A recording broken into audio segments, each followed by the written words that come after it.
Morning all. My recent over the board game had an unsound gambit where I indicated I didn't have enough compensation. What makes a sound gambit? Have I ever done a video tackling this question? It's a big question because gambits offer various types of things. Wiki's got an excellent article which says basically a gambit is said to be sound if it's capable of procuring some concession from the opponent, and these concessions can fall into time gain, differential activity, generation of positional weaknesses. I would also add a few things to the Wiki article, maybe I will, but I think king safety implications as well. So that's separate from those mentioned, more explicitly, king safety. If your gambit or positional sacrifice later in the middle game can do any of these things, then you're getting compensation. It's more sound. Maybe it's not that calculatable, but intuitively you've gained some advantages. So let's have a look at particular gambits though, and take just one aspect of soundness, just one to focus on. I know it's difficult in isolation to piece activity and other factors, but let's go through some of the main gambits in terms of the central implications. Okay, the centre, just to emphasise some basics, is like the centre of a battlefield. If you have pieces in the centre, basically they become more flexible, they're more independent. A knight in the centre, for example, could jump in any direction. It's got a lot of opportunities basically, and that's the same with a lot of pieces. Once they're in the centre, they can be used for all sorts of things. Their flexibility goes up. So to actually use gambits to gain control of the centre creates this, what Wiki's talking about, this differential activity if your pieces are more centralised than the opponent's. Now, okay, the King's Gambit features a kind of immediate central undermining, and it's kind of the symmetrical opposite of the Queen's Gambit, which really isn't technically a gambit, because black does badly if he wants to take the pawn and cling onto it. There's real damage which can be done. But both, look, they're attacking the centre really in a dynamic way, offering material. Because if black takes, then obviously he's lost control of d4, and a passive continuation, as an example, might end up with white having better central control here than black, and so that greater flexibility of pieces, that greater independence of what they can do later. So the King's Gambit is a great demonstration of that, and so is the Queen's Gambit really as well. That they're both undermining the centre. These are classic examples. Now let's have a look at the Evans Gambit in terms of the centre. And also, it should be noted, if you treat a gambit as just an early positional sacrifice, you might do a positional sack later in the middle game, just to put greater pieces in the centre, which might be used, for a queen side attack, king side attack, or anything, because you're talking about increasing your piece independence. Getting your pieces in the centre is really making them more flexible. So in the Evans Gambit, it goes like this. So knight c6, bishop c4, bishop c5, and now b4. So the material is offered, and it's again, this abstract idea of central control coming into play here, as well as faster development, of course. If black's going to take, then okay, c3. Let's just say this kind of continuation later, passive for black. So d4, you can see that white's getting extra central control.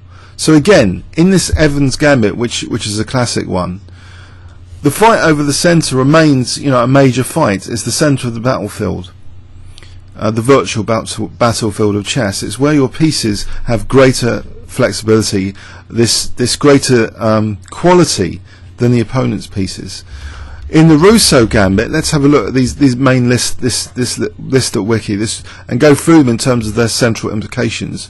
So bishop c4, and black strikes basically with like a King's Gambit in reverse. trying to get the same effects. If he can get d5 in, you know, black's trying to occupy the centre and get a stranglehold on these 4 key squares again. It's a basic principle, a bit abstract, but there's a basis for why these gambits are going to be successful, and a big part of that is this central control.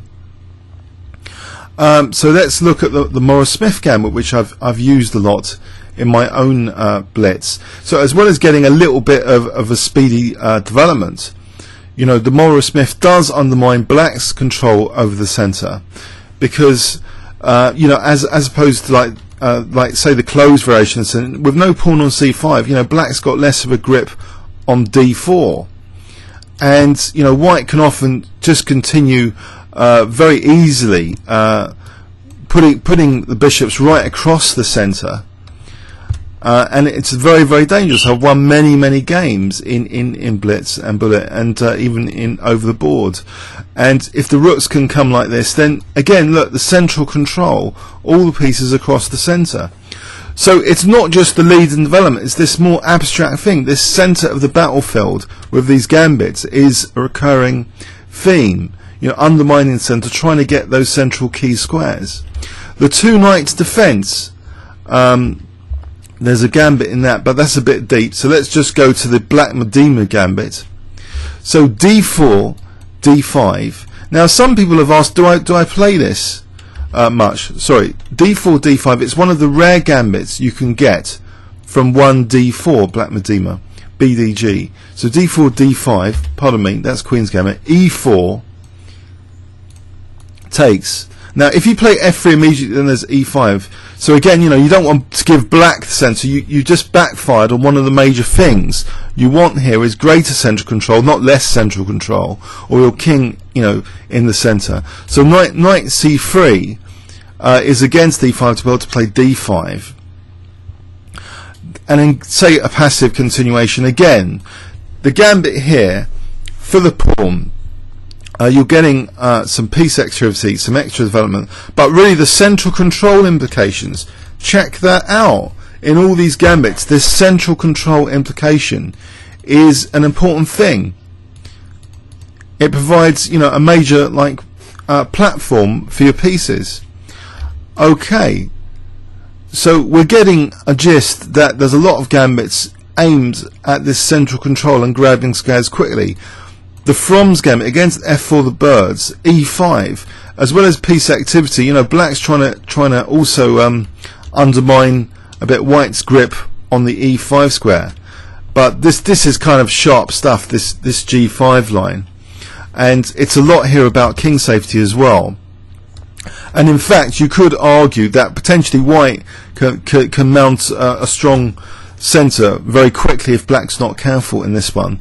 So that's an example actually where, you know, this gambit is more about other things than later central control sometimes.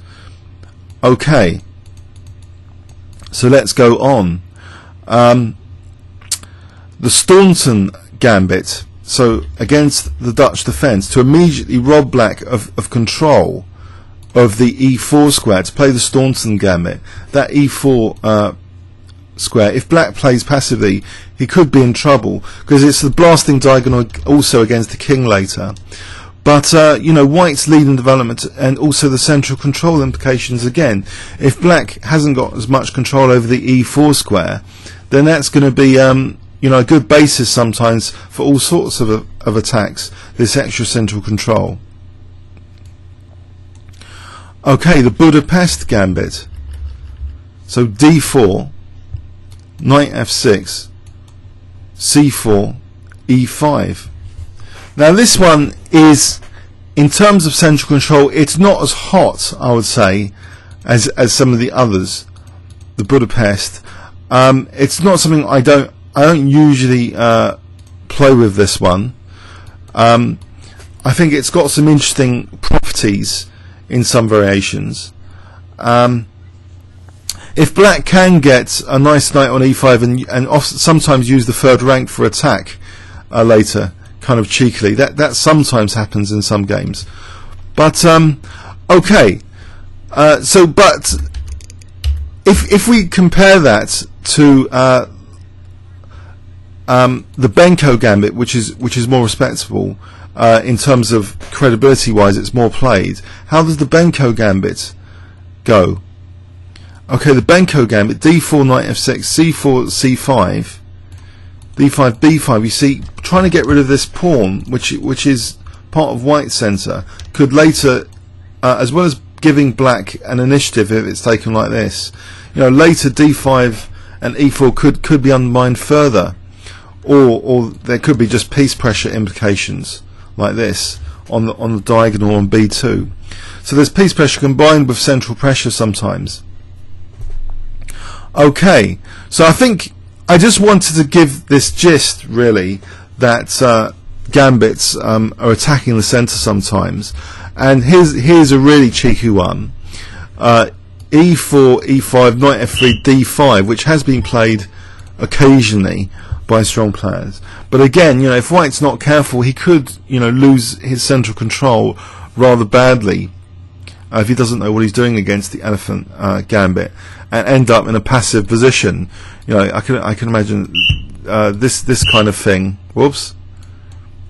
Where black could end up with using that central control, whoops, to either mount a kingside attack or other sort of things. So again, these gambits, although sometimes they are going to be unsound, one of the main motives of playing the gambit is to get this improved piece quality, and one of the key ways of getting the improved piece quality is this battle of the centre of the battlefield, basically. But as Wiki says, there are other major implications for a gambit's soundness as generalisations, the time gains. But in closed positions, time gains are not going to be as significant or effective. It's really, how can you use the time gains? For example, kingside attack or winning material. Is it actually going to be possible? If it's not, then then maybe time is not as relevant. But this differential activity with regards to the centre seems to be a key feature of many gambits. Now, many of you might already obviously take this for granted as basic knowledge, or some of you might see this video as a good reminder of something to consider when playing gambits. I'm not trying to tempt everyone to create gambits. I'm not trying to create a gambit revolution. You've seen my last over the board game, which was a total disaster. In terms of gambit soundness, against an IM, how did that go? Well, the gambit really actually lost me the centre here, because I was giving him a pawn in the centre, a free pawn basically, which was difficult to challenge because of this. He's stopping g4, bishop g2, so I'm not getting this rosy sort of control of the centre, which maybe I dreamt of if he hadn't played this binding move h5. And really, I should have really played knight e2 to g3.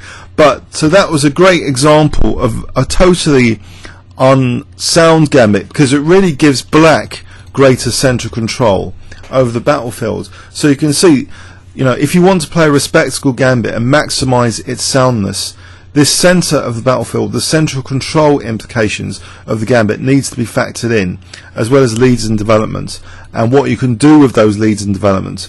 And sometimes you can also get structural weaknesses or other things like passed pawns out of gambits as well.